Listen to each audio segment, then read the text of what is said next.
පිරිමි කෙනෙක්ට රැවුල කියන්නේ ලස්සන දෙයක් වුණාට ගෑනු කෙනෙක්ට ඝනකන් රෝම කියන්නේ ඉතාම ලස්සන දෙයක්. ඉතින් සාමාන්‍ය ගෑනු කෙනෙක්ගේ මූණේ එහෙම නැත්නම් ඇඟේ රෝම වැවෙන්නේ නැති තැනකත් රෝම වැවෙනවා නම් ඔයාගේ අභ්‍යන්තර ප්‍රශ්නයක් තියෙනවා වෙන්න පුළුවන්.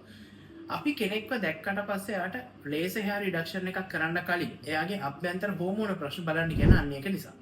ඉතින් කෙනෙක් ආවට පස්සේ ඔයාට මොකක්ද තියෙන ප්‍රශ්නේ, මොකක්ද හෝමෝන් ලෙවල් එකේ තියෙන ටෙස්ටොස්ටෙරෝන් ඊස්ට්‍රෝජන් වලට වඩා වැඩිද කියලා බලලා ඒ අනුව තමයි ඉතුරු ට්‍රීට්මන්ට් නැත්නම් ලේසර් හෙයාර් රිඩක්ෂන් එකේ සෙෂන් ගන්න තීරණය වෙන්නේ. ඉතින් ගොඩක් අය මං ගාවට යනවා ලේසර් හෙයාර් රිඩක්ෂන් කරා ට්‍රීට්මන්ට් ප්‍රතිඵල නැහැ මොකද කරන්න කියලා. ඉතින් මේ වගේ වෙලාවක අනිවාර්යයෙන්ම අභ්‍යන්තර සාධක ස්කෑන් කරලා බ්ලඩ් රිපෝට් එකක් කරා හරිම ඩයග්නෝස් එක හරියට ගත්තොත් ඔයාලට ලේසර් හෙයාර් රිඩක්ෂන් එක කරන එක ඉතා වටින දෙයක්.